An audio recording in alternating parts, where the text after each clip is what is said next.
예수님과 제자들의 마지막 만찬이 있고 난 다음에 예수님은 스스로 자처하셔서 십자가의 길을 걸어가셨습니다. 오늘 본문 15장 1절 말씀은 예수님께서 당시 유대인들 가운데 있었던 가장 최고의 재판 기간이었던 공회에 넘겨지는 장면을 담고 있습니다. 예수님의 마지막 만찬과 오늘 공회의 재판을 받으시기까지 그 사이에서는 예수님의 겟세마네 기도가 있었고, 또 겟세마네 기도의 장소에서 로마 군인들과의 아주 짧은 마찰이 있었고, 또 예수님께서 공회에서 불합리한 재판을 받으시는 장면도 있었습니다. 그리고 예수님께서 이렇게 로마 군인들에게 잡혀서 빌라도 앞에 서시기까지 그 사이에는 베드로의 3번이나 있는 부인도 있었습니다. 그리고 오늘 예수님께서는 빌라도 앞에 끌려가셨습니다. 유대인들 사이에서도 산헤드린 공회, 그러니까 오늘 본문에는 그냥 공회라고만 나와 있는데요. 유대인들 안에서 가장 최고의 어떤 사법기관이었던 이 공회 안에서는 예수님을 죽이기로 결정을 했습니다. 그러니까 예수님이 신성을 모독했다라고 하는 이유가 있었고요. 유대인들 사이에서 감히 신성을 모독하는 것, 그러니까 하나님의 견줄 만한 그런 행동과 그에 버금가는 사람이 있다라고 한다면 그는 죽어야만 했던 것이죠. 제가 아는 지인 중에 한 분이 이스라엘의 성지 순례를 가셨다는데요. 마침 성지 순례를 간 날 중에 하루가 안식일이었다라고 해요. 그러니까 여러 날을 예루살렘에 머물면서 굉장히 의미 있는 장소를 이렇게 기념에 남겨두고 싶어서 사진기를 들고 여기저기를 다녔는데, 마침 그 통곡의 병이 있는 그 장소에 간 날이 안식일이었던 거죠. 그랬더니 유대인들이 얼마나 고자세로 나오는지, 안식일에는 사진 촬영도 불가하고 도리어 기념에 남길 만한 어떠한 행동들을 하는 것도 불가능하다라고 하면서 자신을 그렇게 저지했다라고 하는 말을 하더라고요. 그래서 사진을 몰래 찍고 왔다라고 하는 이야기도 하던데, 어쨌든 이스라엘 백성들에게는요, 이 공회라고 하는 것, 이 유대인들과 함께 그 하나님과 연결되는 것들, 그런 것들에 있어서는 굉장히 엄격하게 지키는 모습이 있었습니다. 그래서 신성모독이라고 하는 이 죄는 반드시 죽어야만 했던 죄였고요.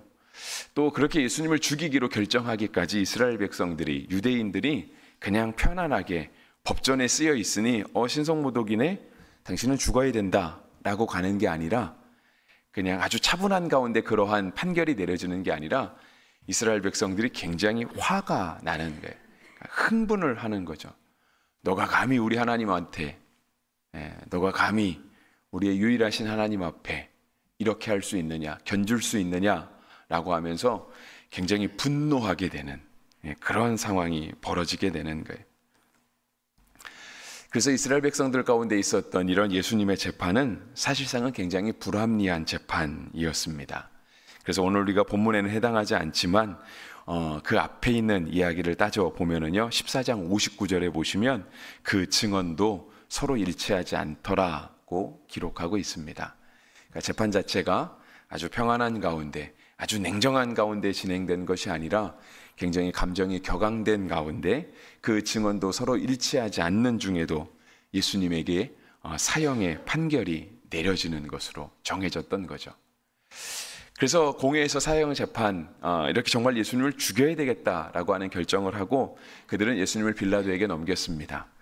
빌라도에게 넘길 수밖에 없었던 이유는 당시 이스라엘 나라는 주권이 없었기 때문에 사람을 죽일 수 있는 권한이 없었습니다. 그래서 당시 로마 총독으로 파견되어 있던 빌라도에게 가서 사형 판결을 받아내야만 했던 것이죠. 그래서 오늘 본문 앞부분에 보면은 예수님과 빌라도가 나눈 이야기가 나와 있습니다. 빌라도가 예수님께 묻죠. 2절에 적혀 있습니다. 빌라도가 묻되 내가 유대인의 왕이냐? 왜냐하면 이스라엘 백성들이 예수님을 신성모독으로 넘기는 데 있어서 하나님의 견줄 만한 그러한 죄목을 갖다 달았기 때문에 빌라도에게 넘길 때 유대인들은 그렇게 얘기했던 거죠. 이 사람이 자신이 왕이라고 하더라. 우리에게 왕은 하나님인데 자신이 왕이라고 하더라라고. 그래야 예수님을 죽일 수 있던 거죠.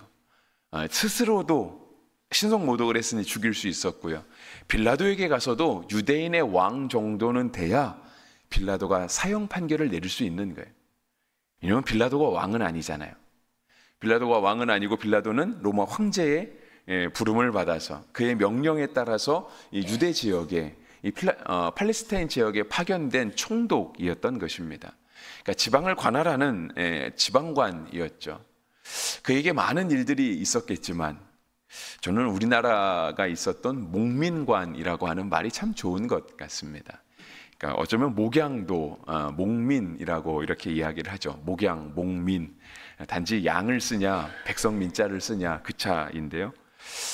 지방관으로서 백성을 잘 다스리는 그 역할도 있어야 했지만 실은 그가 아주 세심하게 봐야 되는, 정말 신경 써서 발견해야 되는 것이 무엇이냐면 로마가 와서 정복을 했잖아요. 그러니까 이 피지배민들 가운데 있는 이 반란의 조짐들, 다시금 독립하려고 하는 이러한 조짐들을 이 로마 총독은 잘 막아내야만 했던 거예요. 만약에 이 빌라도가 다스리고 있는 지역에서 반란이 일어났다라고 하면 빌라도의 정치적인 생명은 그렇게 길게 가지 못할 것입니다.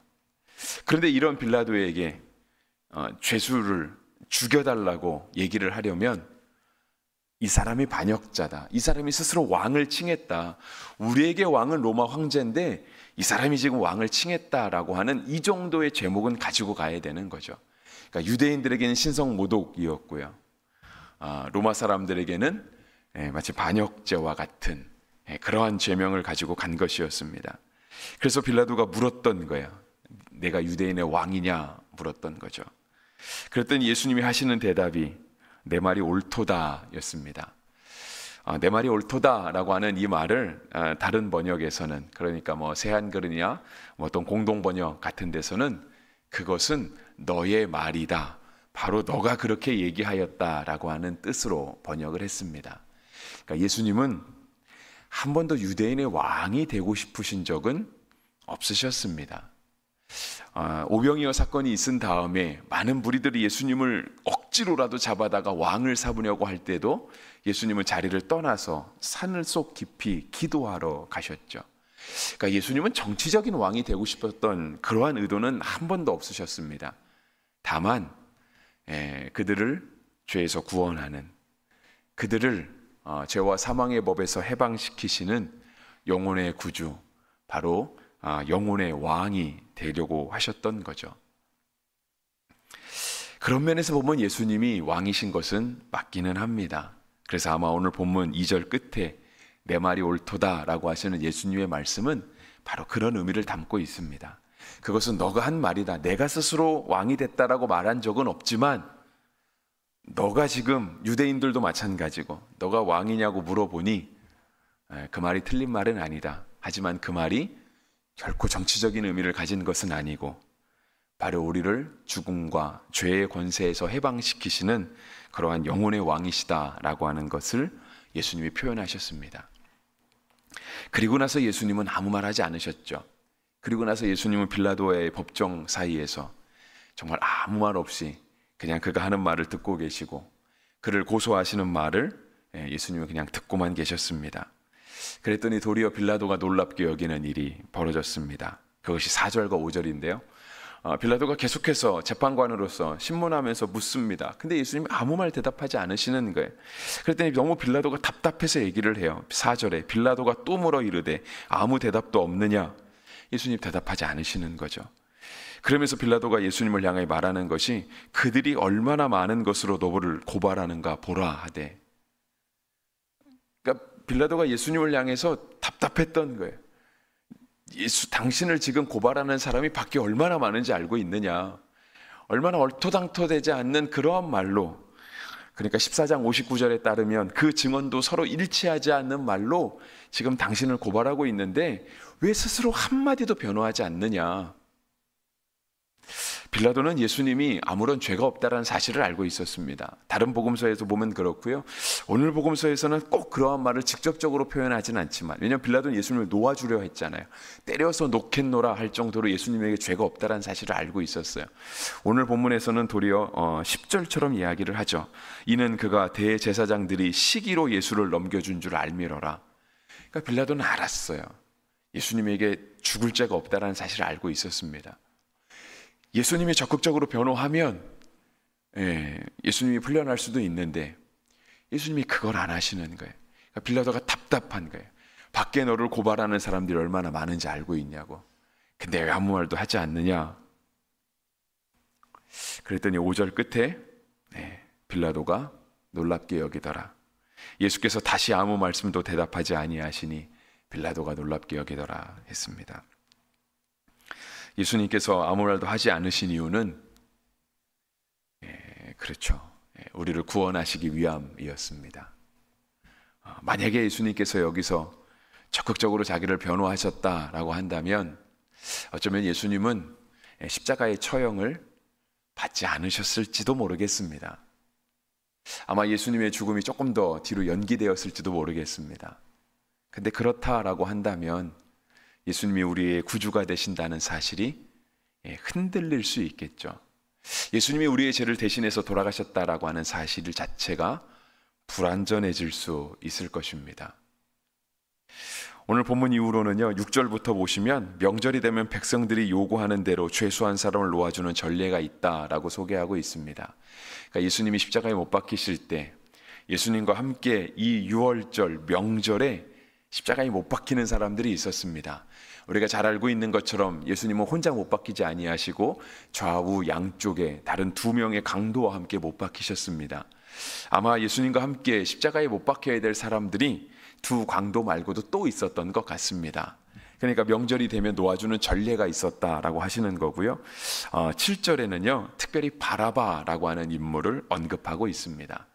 이 바라바라고 하는 뜻은 그냥 아버지의 아들이라고 하는 뜻입니다. 그러니까 이제 우리가 가진 성경에는 바라바 이렇게 이제 편안하게 발음하기도 편하게 이렇게 자음동화 해가면서 번역을 했는데요. 이렇게 새한글 성경을 제가 간혹 언급을 하잖아요. 이렇게 번역된 지 얼마 안 된 새한글 성경에는 이렇게 외래어 자체를 조금 의미를 살려서 번역을 하려고 노력을 했습니다. 그래서 이 부분을 바르 아빠라고 표현을 했어요.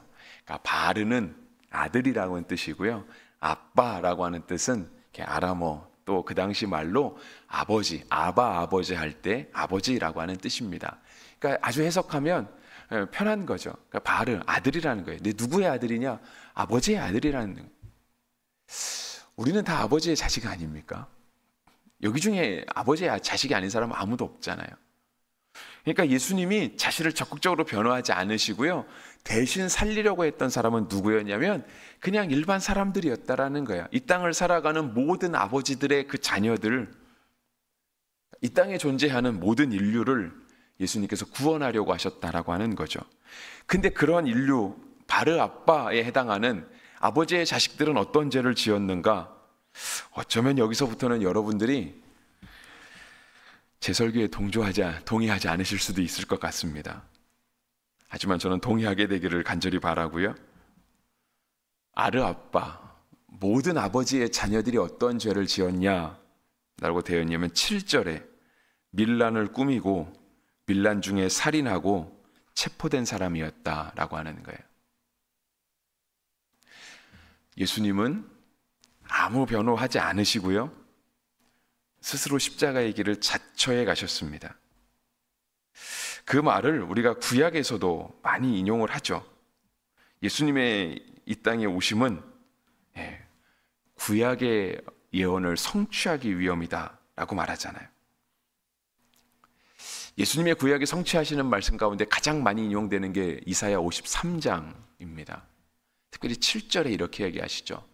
그는 도살장으로 끌려가는 양과 같았다 라고 말씀하지만 아무 말을 하지 않으셨다라고 이야기를 합니다. 근데 그가 그렇게 한마디 변호도 없이 자기 보호하는 조치도 없이 그렇게 십자가의 길을 향해 가신 것은요, 그냥 모든 아버지들의 자녀를 살리기 위함이었다라고 하는 거예요. 근데 그 모든 아버지의 자녀들, 이 땅을 살아가는 모든 인류가 지었던 죄가 무엇이냐? 도대체 어떠한 죄를 지었기에 예수님이 대신 십자가의 길을 걸려고 하셨던 것이냐라고 할 때 그 죄가 밀란을 꾸미고 밀란 중에 살인하고 체포되었다라고 하는 거예요. 동의하지 않으실 수 있다라고 말씀드린 것은 저도 그렇고 여러분도 그렇고 우리는 한 번도 밀란을 꾸며본 적이 없습니다. 우리는 한 번도 정부를 뒤엎고자 사람들을 모아서 정부에 항의한 적이 없습니다. 또 그러한 밀란 가운데 사람을 죽인 적도 없습니다. 밀란 중에 사람을 죽였다고 하니까 밀란은 다시 말을 하면 반역이지 않겠습니까? 반역. 정부를 흔들고자 하고 정부를 어지럽게 하려고 하는 사람. 그러면 분명 그거를 막으려고 하는 사람이 있었겠죠. 그죠? 밀란을 막으려고 저지하는 세력이 있었을 거예요. 당시 이스라엘은 로마의 지배를 받고 있어요. 그러면 밀란을 꾸미려고 하는 세력은 누가 봐도 이스라엘 사람들, 유대 사람들이었을 것이고요. 그 밀란을 저지하고 밀란을 막아내려고 하는 사람들은 대부분 아마 로마와 관계된 사람들이었을 것입니다. 어쩌면 로마의 관료였을지도 모르죠. 근데 그러한 밀란 중에 살인이 일어났대요. 그러면 바라바는 아마 모르기는 몰라도 로마의 관료를 죽였을 수도 있습니다. 물론 성경이 기록하고 있지 않으니까 저의 추측일 뿐입니다.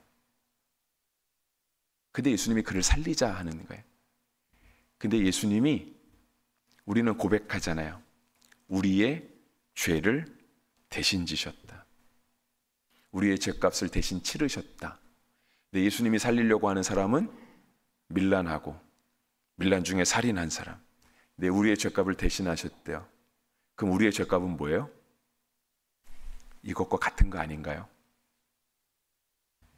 우리는 한 번도 밀란을 꾸민 적은 없지만, 우리는 한 번도 사람을 죽여본 적은 없지만, 하나님 앞에서의 우리의 죄는 그와 같다라고 하는 거예요.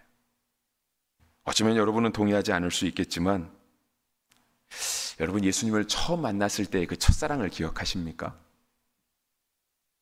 예수님 앞에 나왔을 때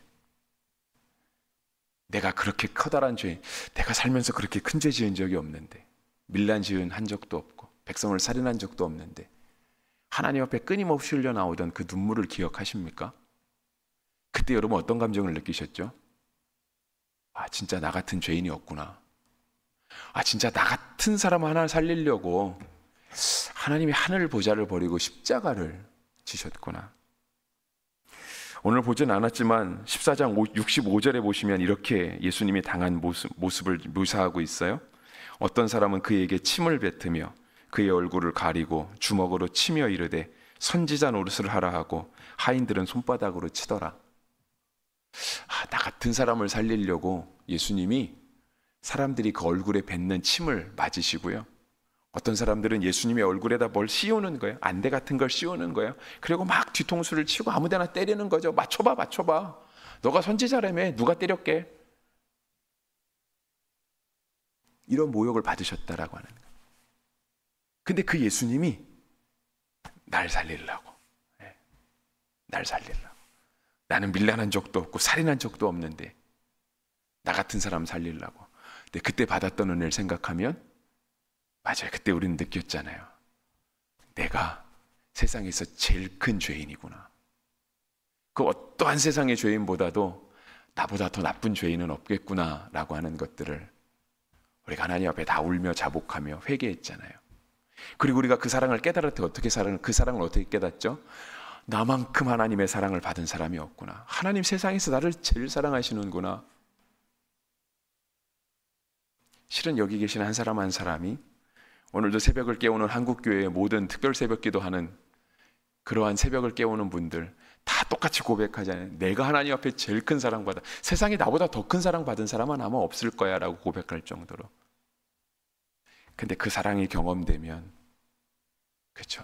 반대급부로 깨달아지는 거예요. 아, 내가 밀란을 일으키고 내가 살인한 사람이구나.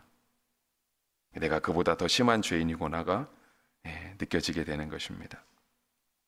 근데 주님이 그러한 우리의 죄를 위해서 대신 죽으신 거예요. 그래서 예수님 우리의 구주가 되시는 거예요. 그래서 그때 생각해 보면 진짜 우리가 하나님께 가는 길, 우리가 천국에 가는 길, 우리가 하나님의 자녀가 되는 길은 진짜 예수님밖에 없구나가 느껴집니다.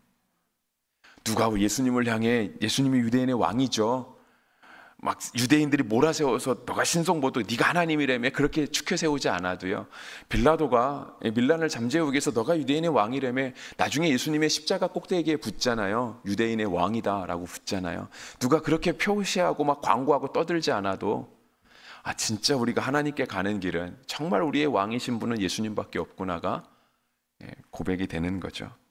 그래서 우리가 제일 잘 알고 있는 말씀 중에 하나가 이거예요. 요한복음 14장 6절, 내가 곧 길이요 진리요 생명이니 나로 말미암지 않고는 아버지께로 올 자가 없느니라. 진짜 맞아요. 예수님을 말미암지 않고는 아무도 구원받을 수 없고요, 아무도 하나님께 나아갈 수 있는 길이 없어요. 왜냐하면 우리의 죄가 바라바의 죄만큼 크기 때문에 그렇습니다. 우리가 말씀을 대할 때마다, 특별히 고난주간 특별 새벽기도, 뭐가 특별한가? 그렇죠. 장로님이 기도해서 특별한 것도 있고요, 우리 여전도 회원들이 특송해줘서 특별한 것도 있지만, 실제로 이 아침이 특별한 이유는 하나님 앞에 그걸 다시 깨닫는 거예요. 하나님, 제가 밀란한 적은 없고 살인한 적은 없지만 제가 그보다 더 심한 죄인입니다. 내 주님이 나 같은 사람 하나 살리려고 이 땅에 오셔서 침뱉음도 당하시고, 눈 가리고 누가 때리면 맞춰봐 라고 하는 조롱도 당하시고, 그 많은 고통과 그 십자가의 처형을 당하셨구나 라고 하는 것을 다시 깨닫는, 바로 그것 때문에 특별한 시간이 되는 것이죠. 여러분, 오늘 하루를 살아가실 때 하나님 앞에 이 은혜가 더욱더 새로워지게 되기를 바라고요, 주님의 크신 은혜, 진짜 주님이 나의 구주시구나, 하나님께 가는 길은 정말 예수님을 통하는 것밖에 없구나 라고 하는 우리의 믿음의 고백이 더욱더 특별해지기를 주의 이름으로 축복합니다.